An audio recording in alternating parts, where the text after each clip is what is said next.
3% लोग वोट करते थे। कितने परसेंट लोग? जोर से बताओ, जोर से बताओ। 3% लोग। फिर मानदेय चयन बोर्ड समिति बनी, उसमें कुछ सुधार करने की बात कही, सुधार भी हुए और 3% से बढ़ के 15% लोगों को वोट देने का अधिकार मिल गया। गौर से सुनना, पहले 3% लोग वोट करते थे, फिर 15% हो गए। 3 के बाद जो सुधार हुआ, उस सुधार में ये तय हुआ कि जिनके पास बहुत धन है उनको भी वोट का अधिकार मिलना चाहिए। जिनके पास जमीनें हैं, जमींदार है, उनको भी वोट का अधिकार मिलना चाहिए। जिनके पास जो टैक्स पेयर है, व्यापारी है, बिजनेसमैन है, उनको भी वोट का अधिकार मिलना चाहिए। जो बहुत पढ़े लिखे हैं उनको भी वोट का अधिकार मिलना चाहिए। और जो राजा महाराजाओं के परिवार से आते हैं उनकी पीढ़ियों को भी वोट का अधिकार मिलना चाहिए। 3% से बढ़ के 15% हो गए।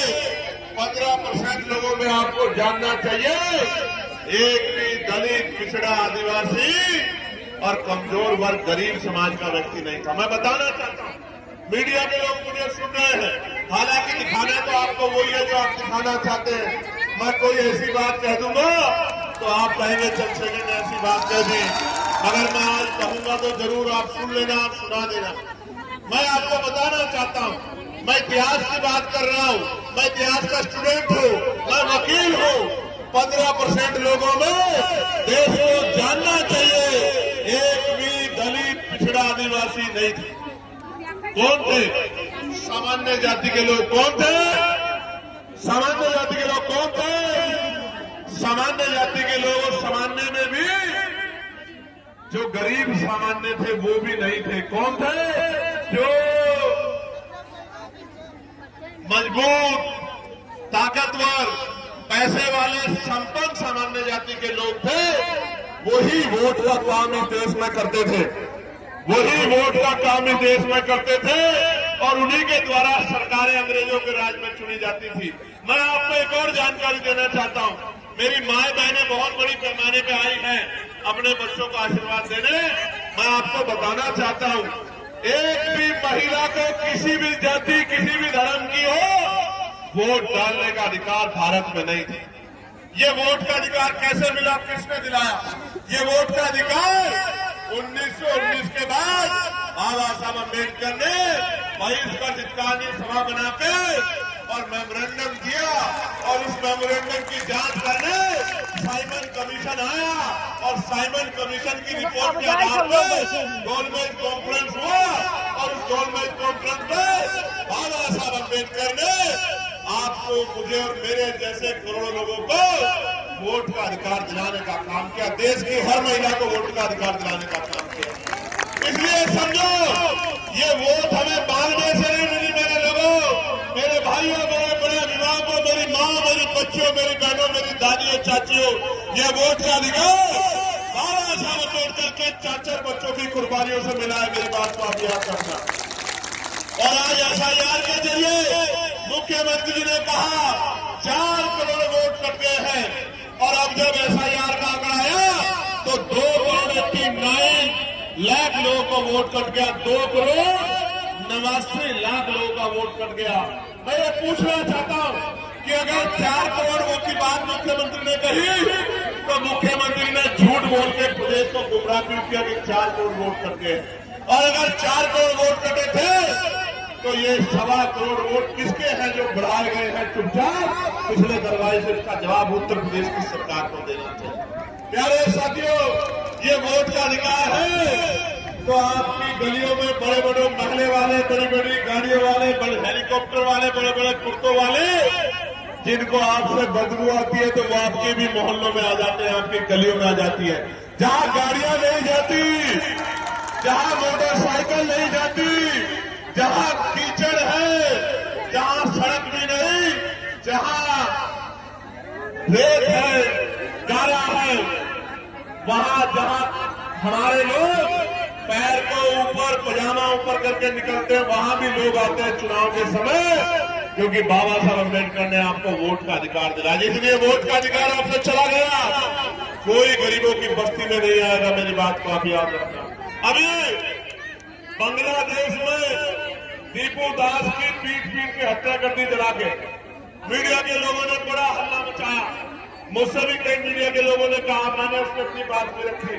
मेरा कलेजा छन्नी होता है जब दीपू दास को वहां मारकर जलाया जाता, मेरा कलेजा छन्नी होता है। लेकिन इस भारत के कोने कोने में दीपू दास को रोज मारा जाता है तो भी मेरा कलेजा छन्नी होता। तब मीडिया का कलेजा छन्नी नहीं होता, तब इन नकली नेताओं का कलेजा छन्नी नहीं होता, तब भी मेरा कलेजा छन्नी होता। आप क्या जाने मेरे दर्द को? ये मीडिया के लोग, ये सरकार के लोग क्या जानेंगे मेरे दर्द को? जब राजस्थान में मटकी छूने पे इंद्र मेघवाल को मारा जाता है, जब मुझे रखने पे जितेंद्र मेघवाल को मारा जाता है, जब ओम प्रकाश रैगर फांसी लगा लेता है, जब पूरे प्रदेश में, उत्तर प्रदेश में मेरी बच्चियों को नोचा जाता है, उनके कपड़े फाड़े जाते हैं, तो मेरा कलेजा छलनी होता है। तुम्हें क्या पता मेरे दर्द का? जिस दिन चंद्रशेखर आजाद इन गरीबों की ताकत से आगे बढ़ गया, किसी गुंडे की हिम्मत नहीं होगी मेरी बच्ची की तरफ बात उठा के देख ले। याद रखना। अभी तो मौसम बदल रहा है, अभी मौसम बदल रहा है, तो ये मुझसे कहते हैं हम बोलते नहीं। मैं तो रोज बोलता, मैं जानता अगर कहीं किसी में अन्याय होगा तो भीम आर्मी के लोग बोलेंगे, आजाद समाज पार्टी के लोग बोलेंगे। लेकिन मैं आपसे जानना चाहता हूं, जब आप भूखे सोते हो तो क्या किसी महल वाले को दुख होता है क्या? जब आप प्यासे सोते हो, प्यासे रहते हो, किसी बड़ी गाड़ी वाले को दर्द होता है क्या मेरे लोगों? जब आपकी जेब में पैसे नहीं होते और आपको सामान खरीदना होता है, बाजार में निकलते हो, पेट में हाथ फेर के वापस आ जाते हो, अपने सपनों को तोड़ देते हो, क्या किसी पैसे वाले को, किसी नेता को दर्द होता है क्या? दर्द होता है तो आपके भाई ये आर्मी के एक सिपाही को दर्द होता है, आजाद समाज पार्टी के एक सिपाही को दर्द। तब तक इस आजाद भारत में ये मेरा शासक समाज कब तक गुलामी का जीवन जिएगा, ये फैसला हमें आज नहीं तो कल करना होगा। आप उठा के देखो, जब मेरा कलेजा पूछना चाहते थे, जो पूछना चाहते थे चंद्रशेखर क्यों कम बोलते हैं ऐसे मामलों में, मैं उन्हें पूछना चाहता हूं। एनसीआरबी का डाटा कहता है कि लाखों महिलाओं के साथ रेप हत्याएं होती है। आप जाति का ढिंढोरा लेके घूमते हो, मैं गारंटी देके कहता हूं 90% बच्चियां SC, ST, OBC और माइनॉरिटी समाज की है। आप उठा के देख लो। तो तब इस मीडिया का कलेजा छन्नी क्यों नहीं होता? तब इन सरकारों का कलेजा छन्नी क्यों नहीं होता? जब कुर्सी में बैठ के और अपराधियों को बचाने का काम करते हो, तब आपका कलेजा छन्नी क्यों नहीं होता? प्यारे साथियों, हरदोई लंबे समय से राजनीतिक कमजोरी बहुजन समाज के लिए बनी हुई है, लेकिन मैं आज की शक्ति को देखते कह सकता हूं, मैं सोचता था मैं वापिस आ रहा हूं, मैं झूठ नहीं बोल पाता। मैं सोचता था पश्चिम में आंदोलन मजबूत है, मैं ऐलान करके कह सकता हूं कि इस मिट्टी पे आंदोलन सबसे ज्यादा मजबूत है। मैं दिल से धन्यवाद। आप ये बताओ,